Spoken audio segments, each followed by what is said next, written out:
Hello and welcome, everyone. I'm the Partner Marketing Manager here at Verified First and have been given the honor of kicking us off.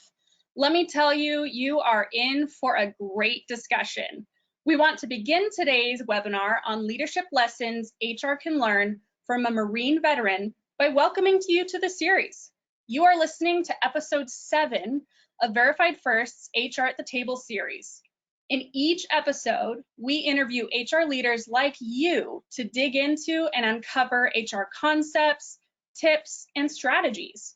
From speakers like you, we've compiled so many great ideas, insights, and resources to best support our HR community. We are always looking for great speakers to interview.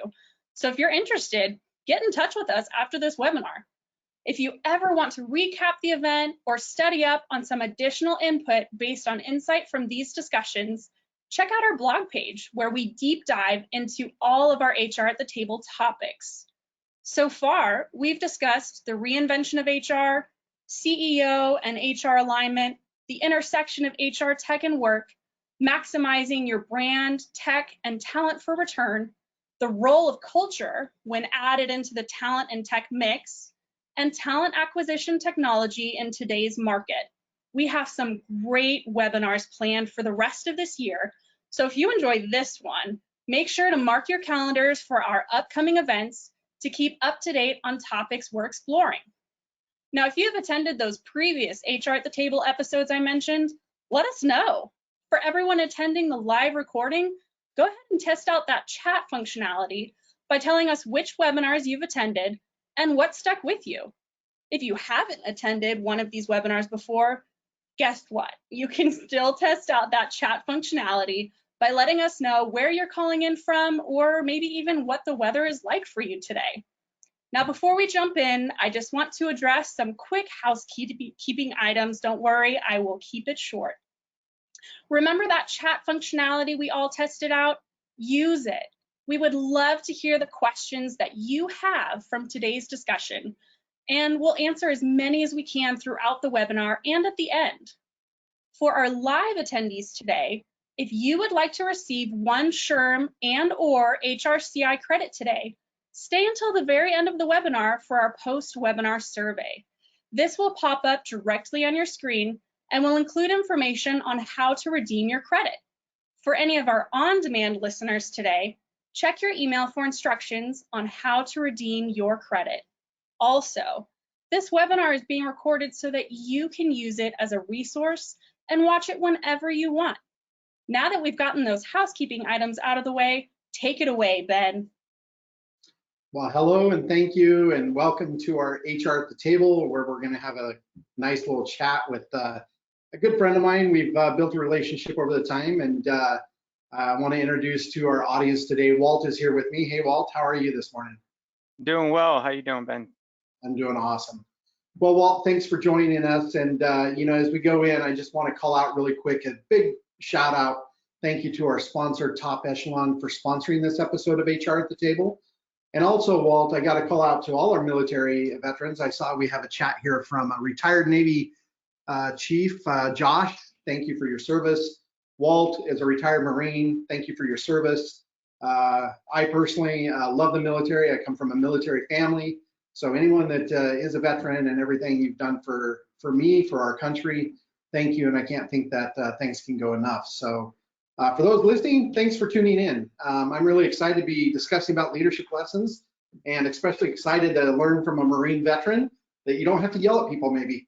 And so hopefully you enjoyed today's conversation. And maybe, Walt, as we dive in, if you want to share a little bit about yourself and, how'd you go from the Marines to HR? Sure. I joined the Marine Corps right out of high school at 17 years old, and it was something I always wanted to do since I was a child. So it was just I made it a career, and at 20 years, my wife and kids wanted to stay in Georgia, and so I decided to retire. So when I was looking at the transition, I kind of was just looking at the things that I truly enjoyed doing in the Marine Corps, and that was really just leading some of the greatest men and women our country has. And what I really enjoyed about it was developing them personally and professionally. So when I try to correlate that to a career in the civilian sector, human resources came to the top of my list. So I started looking at different opportunities within the Atlanta area and BeyondTrust, who's privileged access management, which is cybersecurity. We secure all networks for large enterprise companies, small companies as well. They were starting a HR operations program, and it's really process driven, system driven, which is obviously aligned with what Marines are all about. And I applied, and they gave me an opportunity. And I've been running for the HR operations for the last 2 years.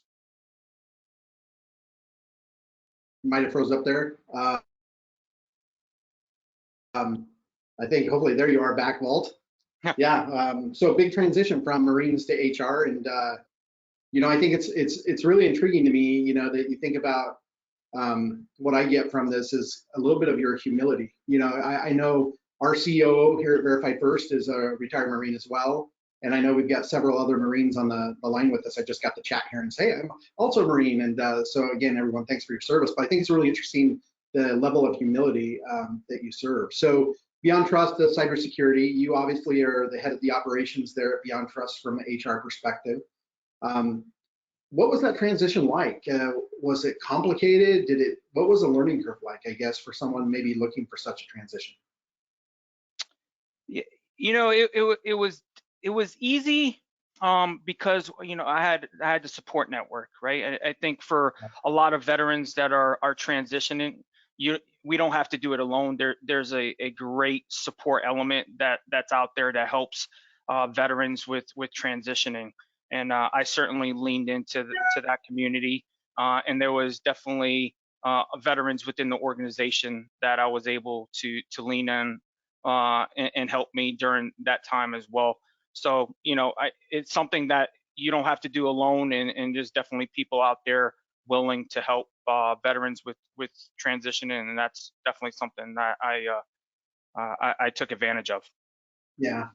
Well, and it's really nice that when you think about leadership, a lot of leadership includes a support system, right? I mean, at the end of the day, you can't be a leader without a support system around you, I don't think.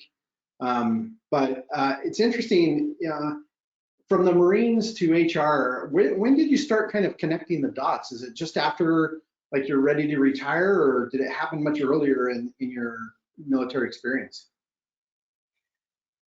I think for me, it was I was doing a lot of leadership development within the Marine Corps.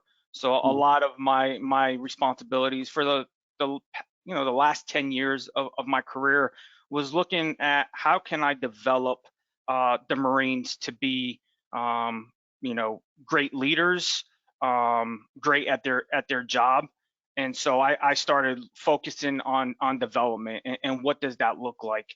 And so kind of transitioning into this to the private sector, looking at development and what occupation focuses on developing people. And HR really had that connection, and I just tapped into it, which has been great. Yeah.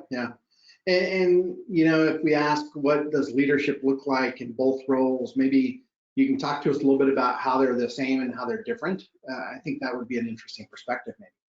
Sure, absolutely. So when I look at leadership and how do I define leadership, leadership is all about influence, right? So leaders have the ability to influence someone positively, and also you can have that negative influence on someone as well.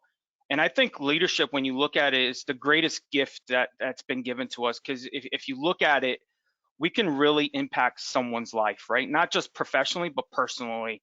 And I think that when you've been given that responsibility, it's really impactful for me, and it can really have an impact that's outside of the four walls of the office.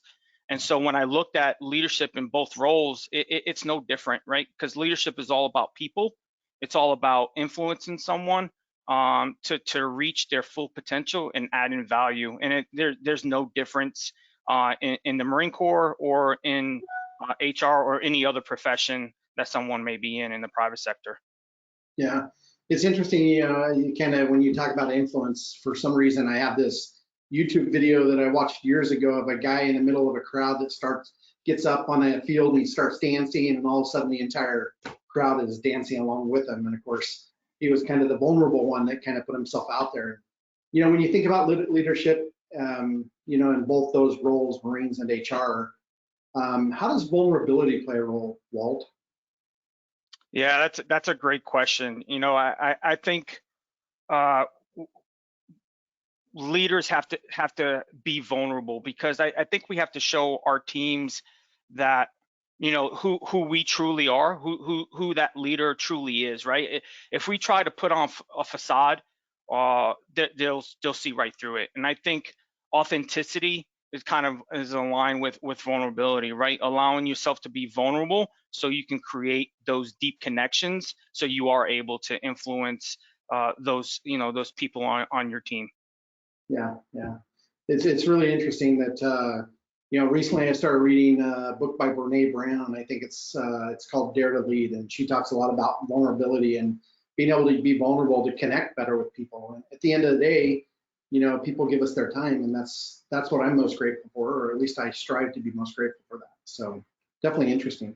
What are some of the leadership lessons that the Marines taught you about leading your department there at BeyondTrust? Yeah, for me, I think one of the biggest leadership lessons is it was servant leadership, right? All about service.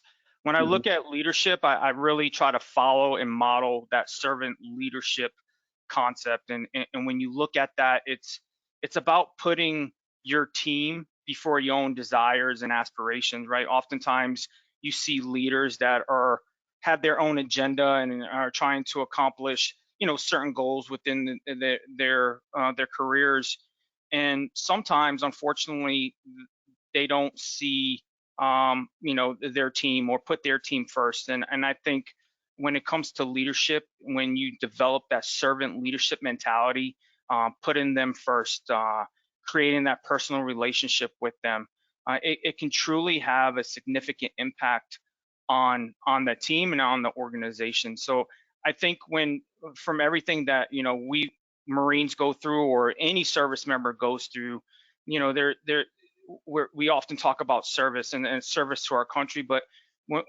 what a lot of service members experience is service to each other, right? When we deploy into Iraq, Afghanistan, other parts of the country, all what leadership comes is you form that tight bond with each other, right? And it's about putting that person in front of your own needs and desires. And so I think everything that Marines experience, that veterans experience, it's all about service, and having that servant leadership mentality is one of the biggest lessons I think I took from the Marine Corps that I'm leading the HR operations department now with. Yeah, that's super interesting, and really, when you think about that, serving one another is really core, I think.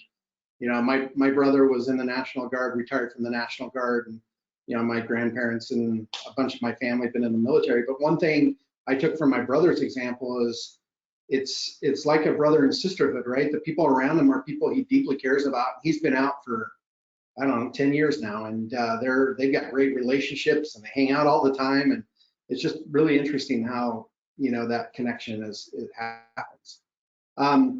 Marine Corps has a really strong value, and I'm sure you're aware of these, and maybe I butcher these, but I believe it's honor, courage, and commitment. What do those mean for someone that's going into leadership or trying to become a better leader? And do one of those three mean more than the other?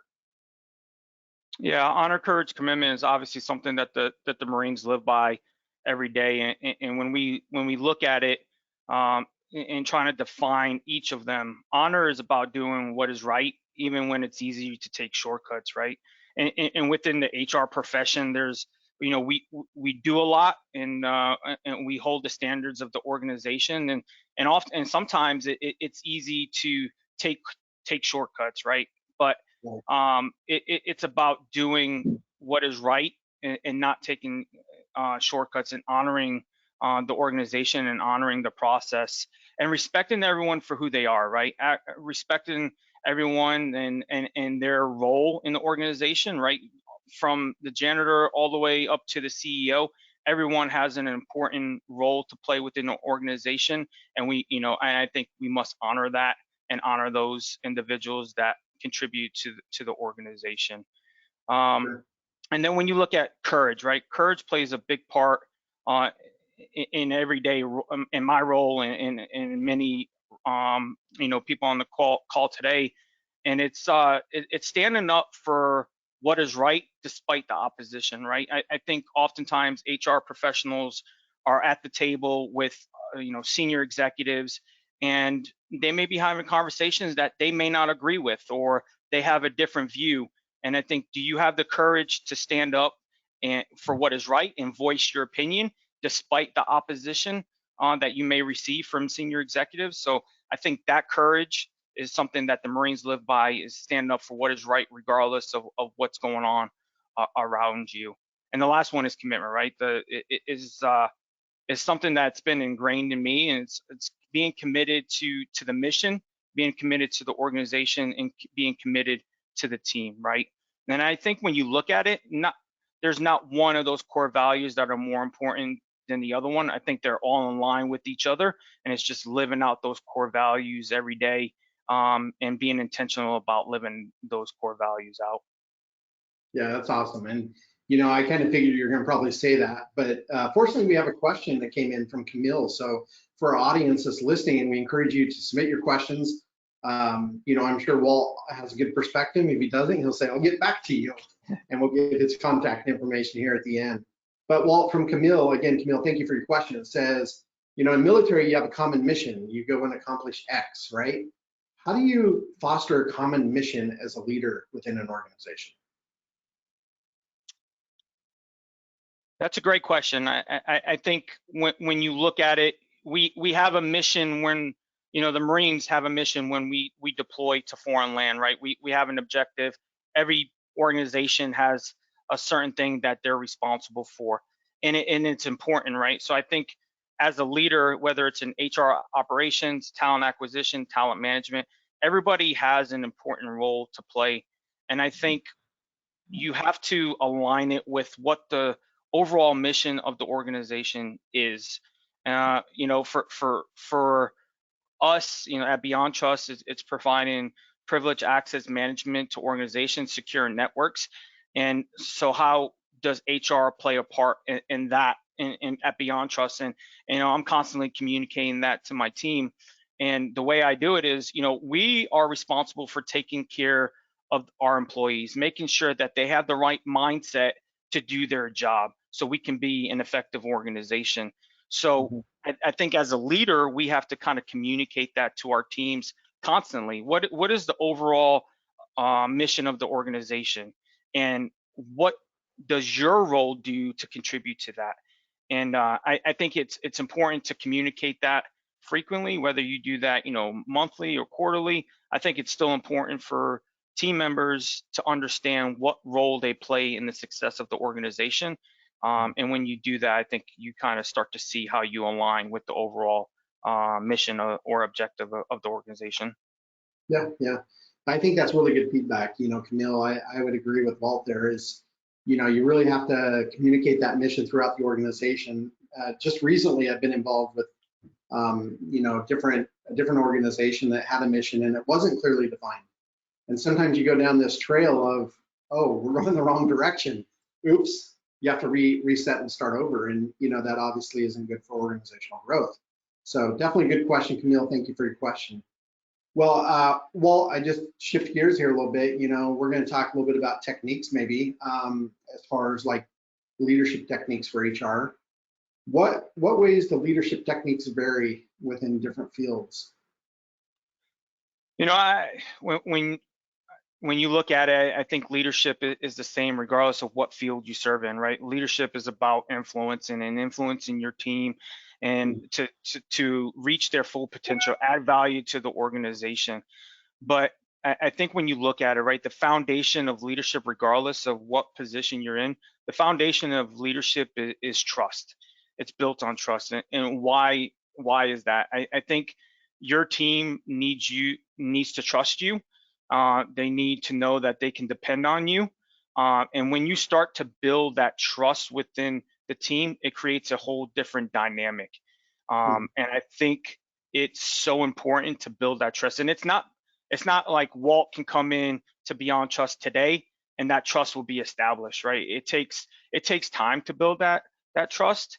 But I also think that when you look at the question that you just asked, how does it vary in different fields? I think communication is a technique, is a leadership technique, and it will vary in different parts, in different fields, right? I think within BeyondTrust, we're separated by time zones, by different geographies, and I think it's important that we communicate often. And we got different cultures within our organization, so it's really important the way that you communicate, and communication is different with different people, right? And it's the same, like communication may be different in the military. In the Marines, we're very direct, and we may be very, very strong and vocal. It's not the same in the civilian sector, I have learned. And I'll share a quick story. I had the privilege of serving on embassy duty for 3 years, and I was in Yerevan, Armenia, serving at the embassy there. And I had a Marine that showed up about 10 minutes late to post. And our office, the Marine office, was directly across from the IT at the embassy. And I remember, like it was yesterday, the Marine walked in and I just laid into him, started screaming, and spit was coming out of my mouth. And I said, well, I think he learned his lesson, and he's not gonna be late again. And it wasn't about 10 minutes later, the Marines have a civilian manager, supervisor at embassies, and he called me up to his office. He said, Walt, I had received some phone calls that you were very loud and it was disrupting, the day-to-day operations, and they felt concerned for the Marine. And then he sat me down and said, leadership is, you don't need to scream to communicate to Marines and be effective. And so he just coached me through it.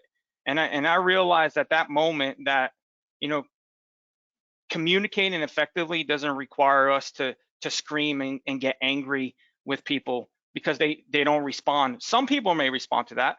My kids don't respond to me being angry.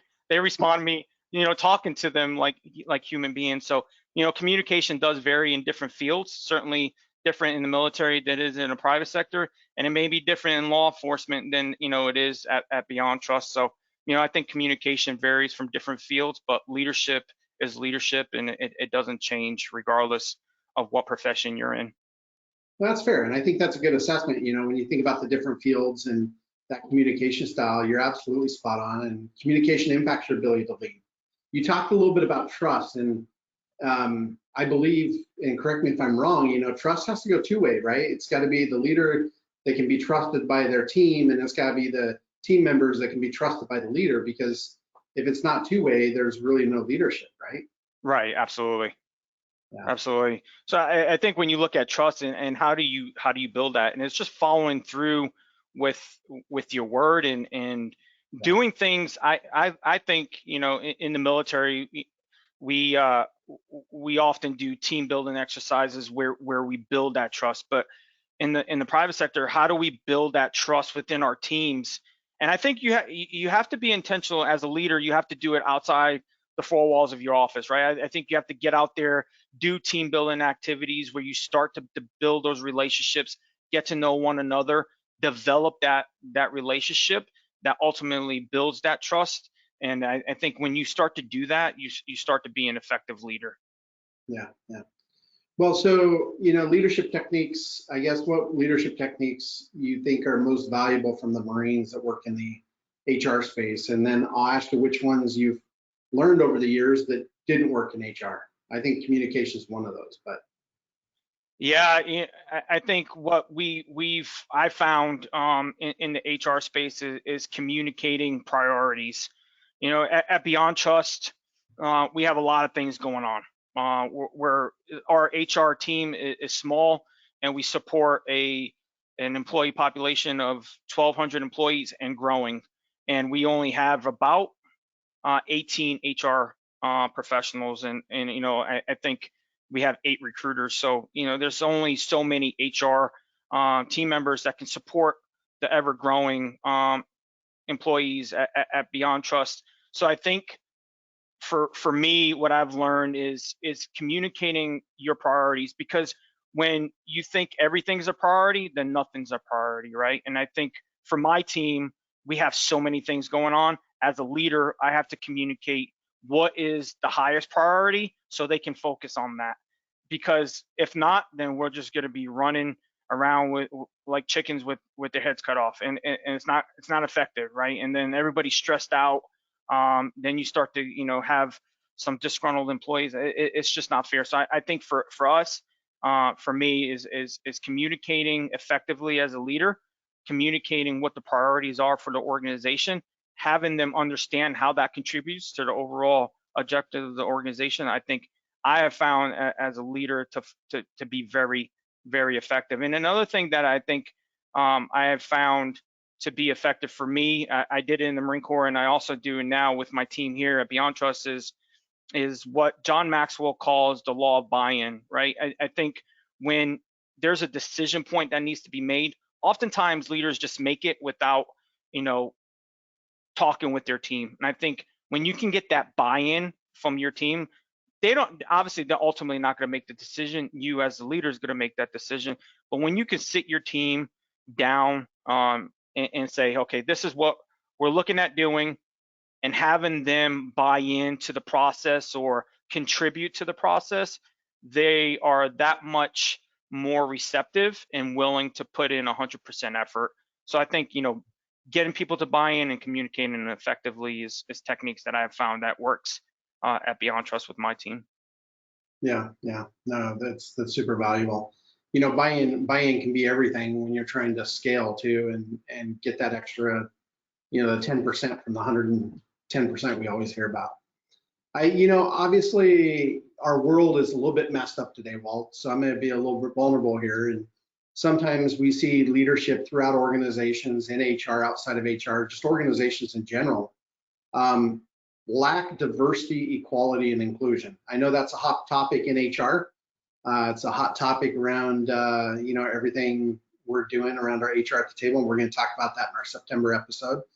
But what role does diversity, equity, and inclusion play in a leadership role? How do we become better and more equitable amongst all different populations? I mean, there's still an issue, obviously, because we're still talking about it. Right.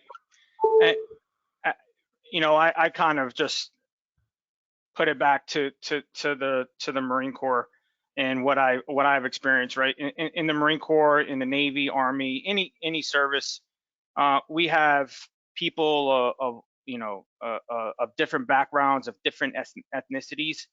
But for me, it's about getting different perspectives, different ideas, different thoughts that adds value to the organization, right? I think everybody has something to contribute, had some added value to contribute to the organization. And when you look at it, diversity, inclusion is so important. And I think as a leader, people are people. We treat them all equally. And I think for me, and when you look at servant leadership, it's about loving your team. It's about loving the people, regardless of their background, right? And I think that doesn't play a factor in anything. And I think leaders need to see that more and more every day, right? And I think it's incumbent upon us as leaders of organizations to treat people with respect and dignity, and treat them all equally, regardless of their backgrounds. Because I know when I deployed to Iraq several times, it didn't matter what the ethnicity was of the person that was sitting next to me. As long as I knew that I could trust them to do their job, that was what was important for me. So I think when you look at it, it's about who's the most qualified for the position. How can we bring more diversity into the organization, which is going to add more thoughts and different perspectives. And that's important, right? And I think when we can see all that and bring the full potential of people out, regardless of their background, I think that's what leadership is all about. Is about bringing the full potential of people, regardless of their backgrounds. And I think it's important for leaders to realize that and look at diversity, and equality and inclusion as just that. Who can we bring into the organization that's going to add value to the organization so we can be successful as a group? Yeah, and maybe just to capitalize on your comment, I really like the fact that you use the word love. The reality is, like, I've got a team here at Verified First, and I genuinely care about every member on my team. Like, do I love them the same as my wife and my daughters? Maybe not, but Right. I do love my team members. Like, I am concerned about their well-being. I'm concerned about, that they've got progression here at Verified First. We have a track to help them grow, because at the end of the day, I don't think you could be a leader if you didn't love others. Right. Kind Absolutely. of idea, right? Absolutely. So, obviously today that diversity, equity, and inclusion is becoming more and more a hot topic, especially when we look at kind of the talent acquisition strategy.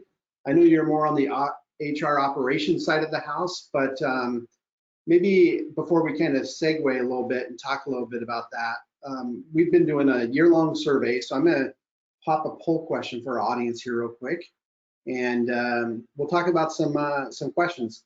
Again, how does technology play a role in your role? As I'm pulling up this poll question here, Walt, how does technology play a role in you being able to, effectively manage that diversity, equity, and inclusion? Are there some ideas or solutions you can offer as we go into our poll question? I think for us at BeyondTrust, I think some of the things that we utilize really to get our employees to have a voice, right? And I think for us, we utilize our HRIS system to send out surveys and really just to get different people's thoughts and ideas and what their perspective is of the culture at BeyondTrust. So there's great, I think, tools out there for us to utilize that can really just get a synopsis of where the organization is as a whole. So I think looking at technology to reach our employees and get their perspective on different things. Yeah, we're going to talk a little bit about communication in just a few moments, and I must have hit a wrong button here in trying to launch our poll question, but the question's on your screen. So if our audience don't mind going into the chat section here and or the question section, just maybe take a moment. So the poll is, again, we're releasing a 2022 talent acquisition buyer's guide. This will be our third buyer's guide we've done. And so it kind of looks at the trend of technology. So take a moment, if you can respond to us really quick in the chat. What areas of technology are you looking to replace or purchase within the next 6 months? If there's more than one, you can write ABC, or if there's just one, you can write D, or whatever it might be. So again, we'll give a couple minutes for the audience to reply. Well, as they reply, we're thinking about technology a little bit, and we're going to talk about communication here in just a few moments. What is there any, you see CRM on here, that's obviously typically a communication platform, right? Some of your applicant tracking systems are a way to communicate with applicants. Is there any one best practice when trying to communicate with, candidates or your staff within the organization? We utilize Microsoft Teams a lot internally to communicate with each other, right? I think that's very, very effective because you can get an immediate response. When we respond to our applicants, we use our ATS to respond to our applicants, which is really effective as well, because then you have documentation of speaking to them, because often, if you respond through emails, that can get deleted and etc. So using our ATS to communicate to our applicants is the most effective, because obviously everything is saved in that ATS. I think when you look at technology, one of the things that we're looking at as an organization is how do we automate majority of our processes so we can, focus on the strategic objectives that we're trying to accomplish within an organization. So, when I'm looking at technology as director of HR operation, is how do we automate so we can be more efficient and effective as an organization? Yeah. Yeah, it's really interesting. Back in, I think it was February or March, I don't remember quite the month, we interviewed Chris Corneen with MSI Technology or MSI Surfaces. And it's really interesting. He talked a lot about being able to take those processes that everyone follows in HR to make them so they are automated, so you can spend time with people and Right. not on the processes that you just mentioned. So now we get to go talk a little bit about that communication piece of the equation. And, for the first time, I think, well, HR has always had a voice. I think COVID has kind of amplified the voice. And so that's kind of the reason we created this HR at the Table series. Now leaders in HR have a voice at the executive table more than they ever had. Our organization, our VP of HR is involved every day in our business decisions, coming back to office versus remote versus a hybrid, and trying to make those decisions. What leadership techniques have you learned, Walt, over the years that our audience could use to get that buy-in and support from the executives? Because at the end of the day, it's being able to communicate the value to those top executives in the organization, as well as downstream, right? Right. I think for me, it looks, I look at it as how do I communicate to the executives, and to communicate, what leadership may be about, right? So I kind of look at it as people don't follow causes or organizations, right? They follow worthy leaders who promote causes that they can believe in. So I think it's important for executives, right, not to be in their office all the time. And I think, and when I was in the Marine Corps, I always used to tell those officers that I used to serve with is, yes, as leaders, we're very busy. We have a lot of things that we have to do, but I think it's important for us to get out there and walk the hallways, communicate with our teams. And what is that doing, right? That's creating relationships. I think it's important for executives to develop those relationships with those people, right? Their employees, everybody. So and when you start to develop those relationships, right, then they're more receptive to follow that leader. And when they follow that leader, then obviously it creates a whole different dynamic within an organization. So again, people don't follow causes or organizations, they follow leaders. And you probably heard this before, that people don't quit their jobs, they quit, working for that specific leader. And I think it's important for HR to communicate that to executives so they can realize the importance of developing relationships within the organization, because those relationships start to build a bond within the organization that is very hard to break when you do it correctly. Yeah. Are there any examples or situations you've come across that BeyondTrust that you'd like to share that might amplify that?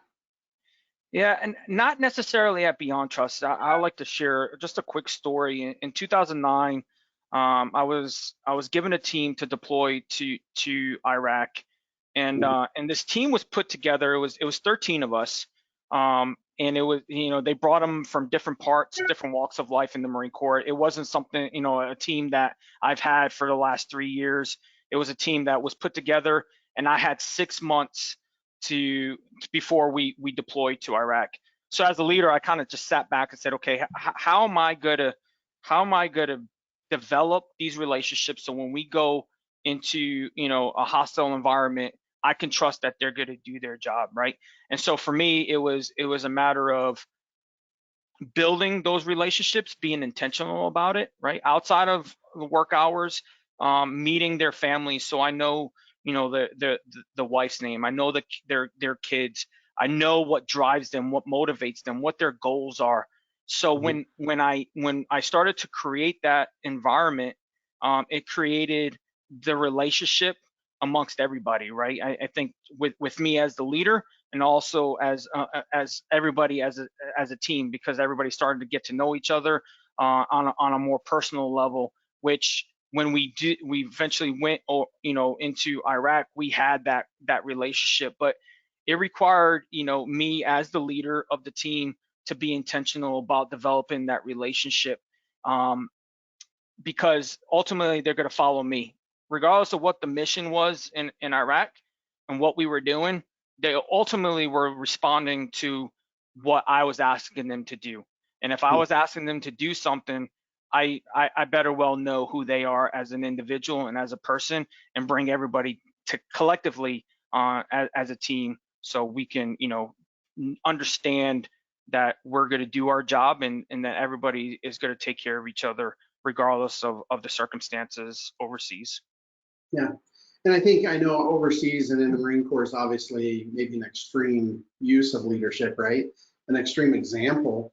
But even within our organizations, the ability for us to get to know our people, those are common things I've heard in the interviews so far this year is know your people, know your team, and, understand how to communicate with them, the values that they have. I know all my teammates' dogs. Everyone on my team has a dog. And it's really, really cool because one of them's a puppy, and she went on her first road trip, and evidently the road trip was successful. So really, really excited about, those are things my team's passionate about, and we connect on a dog level. What are some other tips? When you think about creating a team, obviously this is an example you shared of a team that was kind of formed and said, hey, here's your team, go. If I'm in an organization and I'm creating a team and I need to choose a leader, what are some processes I might go through to do that? Yeah, before I answer that question, I kind of just want to kind of share my perspective of a team mentality. And for me, I always used to tell my Marines this. I tell my family this. I have 3 kids. My daughter's in college, and 2 teenage boys. And parents and teenage boys can be challenging at times, and they may not understand it now. But what I always said is, life is not about you; it's about serving other people. And I think when we can get that mentality correct, I think you start to create that team mentality, right? As a leader, it's not about me. It's about putting people first. And what does that look like for your team, right? And different teams are different, right? You have different personalities, different thoughts, and different ideas. But I think for me, I never forgot that it's not about me. It's not about Walt. It's about serving that individual or serving that team. And when you can set the example, that's what it's all about, then it kind of just transcends into your team, and it starts to create that team mentality, team first, right? But I think for me, one of the techniques I use here is, I have weekly one-on-ones with my team. I have 6 on my team, and I have weekly one-on-ones, and that's when we get to share, what are the things that we're working on. I get to share what the priorities are, and then I get to know them on a personal level, one-on-one. That's how I always start my meetings. Is we just start to chit chat about life in general, and then we go into the priorities and what they're working on. But I also have a team meeting where my entire team gets together, and I like to use that time not to talk about what everybody's working on, because obviously I already have my one-on-ones. I use that opportunity to do team building exercises. So I usually start off my team meetings with, tell me something that happened to you this week that made you happy and empowered you. And then everybody shares that, and it starts to create this energy within the team. And then after that, we go into a team building exercise, whether that's, virtually, we have to find unique and innovative ways to Yeah.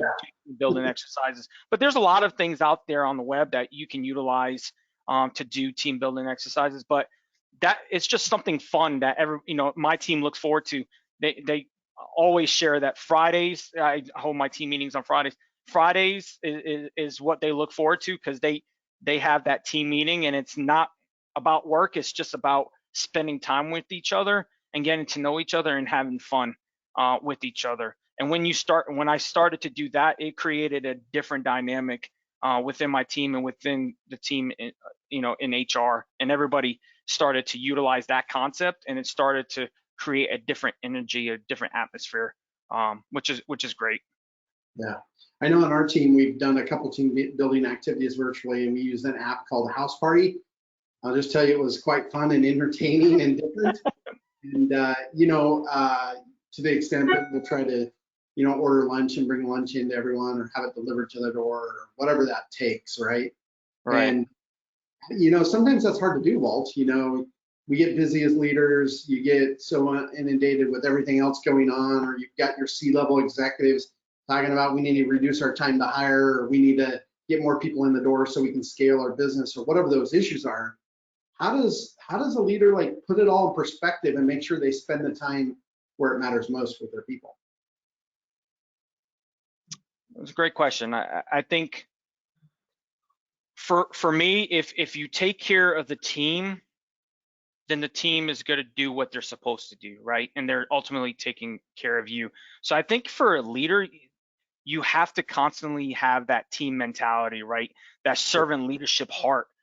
And it's about taking care of them and understanding your job as a leader is to take care of your people. It's to serve your people, make sure that they can be successful, add value to them. And then when you do that effectively as a leader, they're going to do their jobs well. And if they're doing their jobs well, they're taking care of the organization. And as an organization, you're successful. So I think as a leader, we have to constantly be thinking about that every day and finding unique and challenging ways to create that team, mentality and creating that dynamic within your team. Yeah. Yeah, and I know members of my team are going to listen to this, and now they're going to hold me accountable, which is awesome. So I have a lot to learn here. We've been talking a little bit about leadership lessons. The Marine the HR can learn from the Marines a little bit. What about creating better leaders? What are some tips or tricks if you're a leader in an organization or I'm a leader in an organization? What are some ways I can become a better leader that you'd recommend? Yeah, for the military, we leaned heavily on developing our people.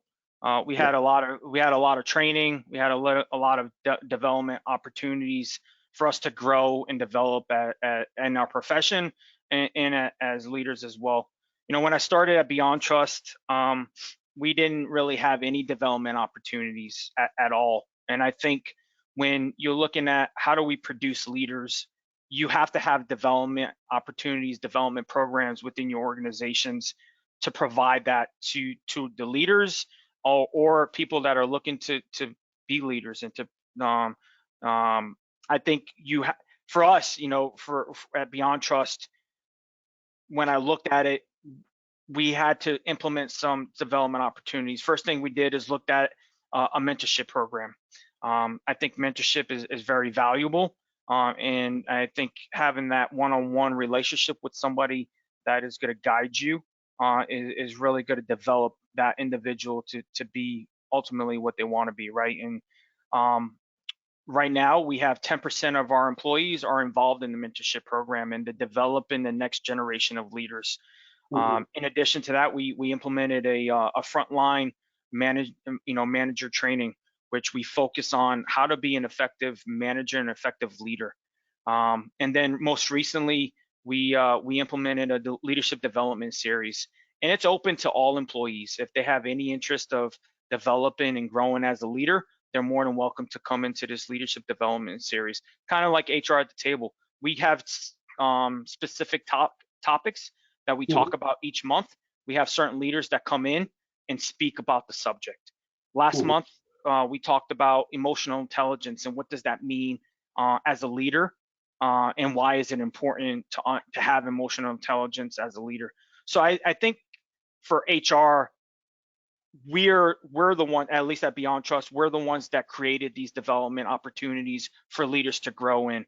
And I think that's one of the things that, you know, is a passion of mine, is finding development opportunities for people to grow and become better as a leader and in their profession. So I think, you know, it's just finding fun and unique ways to develop teams in the organization. And I think when HR is at the, you know, the front line of that. Yeah.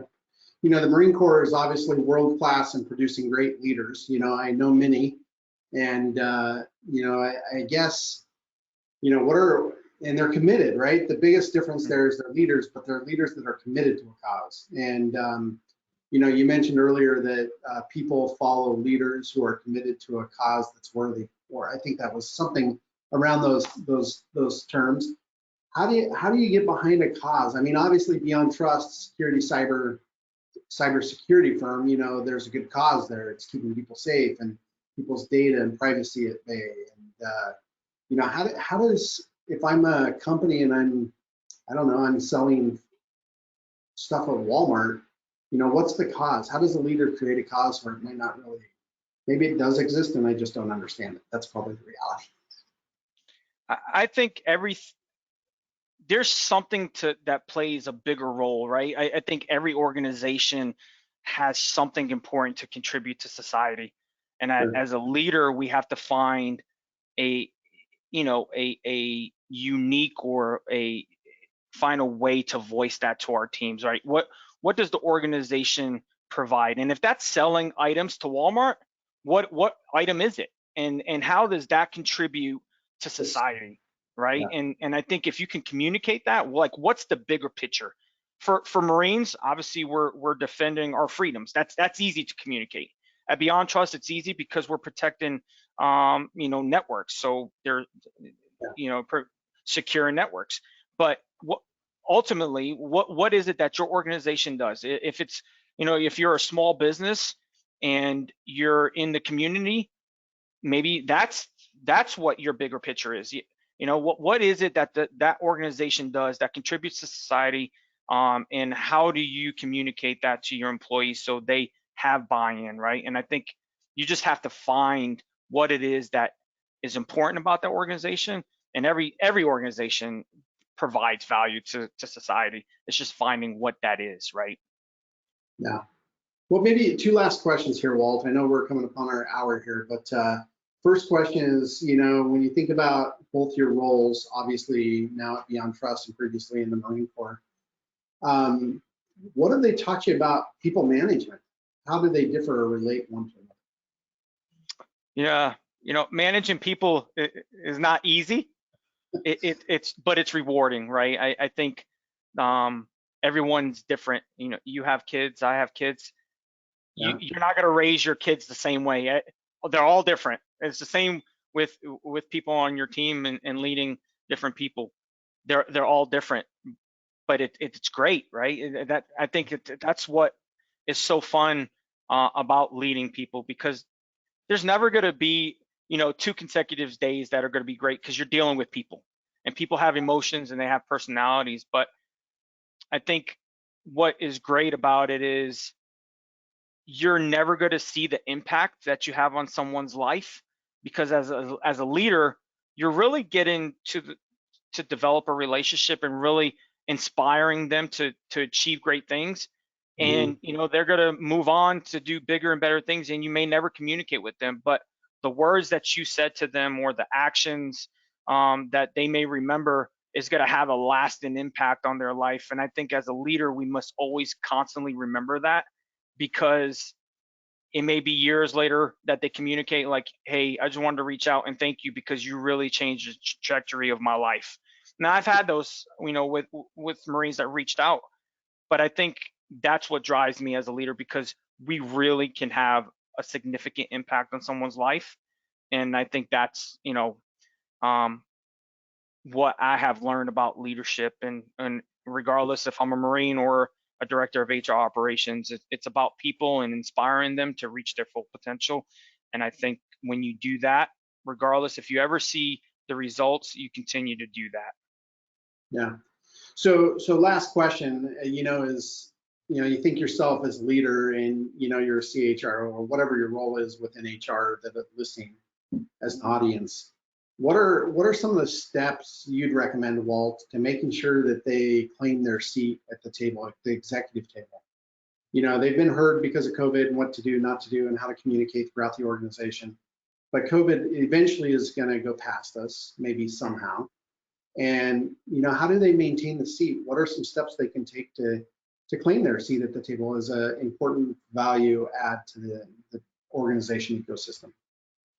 Yeah, I think when you take care of your team, if you and you create that team dynamic, right? I think leaders, executives they're gonna see that, and I think they're gonna want that in a more holistic and provide that to the entire organization, just not the team. I think we as the leaders have to develop every day, and we have to constantly be developing and working on our craft and leadership and different subjects, right? I think if you're not learning and growing every day, then maybe you're not going to have a seat at the table. But I think every day we should be learning something.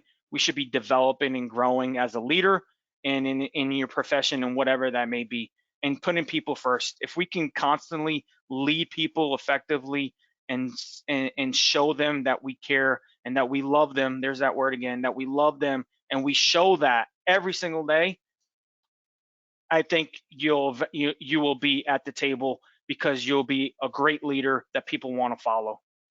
Yeah, what a great way to end, Walt. I again greatly appreciate your time today.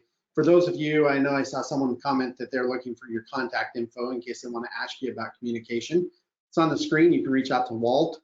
Again, thank you, Top Echelon, for sponsoring this HR at the Table series. And this episode, HR at the Table with HR, was brought to you by Verified First. And we're not here to talk about Verified First product, but our mission, if you will, is to help keep organizations safe by completing good background checks and drug screens and employment verification, and the list goes on. Anyway, we currently integrate with over 120 HR technology platforms, and you can learn more about us at verifiedfirst.com. Walt, any last remarks as we go in, and before we kind of go into the next outro with our, last time it was called Voice in the Wind. I don't know what we're going to call this one. But any last remarks about leadership that you think we might have left off the table? No, I think, I appreciate the time, Ben. I thank you for the opportunity. Thank you, Verify First, for allowing me to talk about leadership. I could talk about leadership all day, because I think it's the greatest gift that we have, is to lead people and to leave the world a better place than we came into it. Just one note, my email is Marques_Walter. It's WALTER@yahoo.com. So if you want to reach out to me, please do that, or you can find me on LinkedIn. Welcome the opportunity to talk more with you. Yeah. Well, awesome, Walt. Well, I know you just got a new puppy, new golden doodle, and you and your teenage boys are going to have a lot of fun there, a lot of work. And we hope that you have a great rest of the afternoon, and hopefully you still got some good vacation plans. Summer's still happening. School's back, what, 3 weeks? August 2nd, we start back in Georgia. So. Yeah, you guys start early in Georgia. I don't think we start until the end. But again, thank you for your time, and I'll leave us there. So for those of those listening, thank you for joining us today, and turn it off back to our secret voice. Thank you so much, Ben and Walt. Hello, everyone. It's me again. What a great conversation. I want to give a huge thank you to Ben and Walt for facilitating such an engaging discussion today. This truly is a valuable resource to our HR and TA community. I know I personally learned so much from this discussion about leadership and how to effectively facilitate just a generative environment where people feel comfortable with their leader and want to truly follow them. So thank you. We hope you learned a lot from this discussion as well. In fact, let us know by sharing your thoughts in our post-webinar survey. Also, for our live attendees today, stick around for that post-webinar survey to redeem one SHRM and/or HRCI credit today. For any on-demand listeners, check your email for instructions on how to redeem your credit. Now, we'll be sending out the webinar on demand just in case you want to use this for reference or maybe even send it to a colleague. Also, feel free to check out our website at verifiedfirst.com for other HR at the Table blog topics where we truly narrow in on key topics and points from each discussion and break it down for you. Next, we're interviewing CHRO at MarketCast, Regina Johnson, to discuss aligning HR and TA on diversity, equity, and inclusion. We hope you all can make it, and we'll see you next time.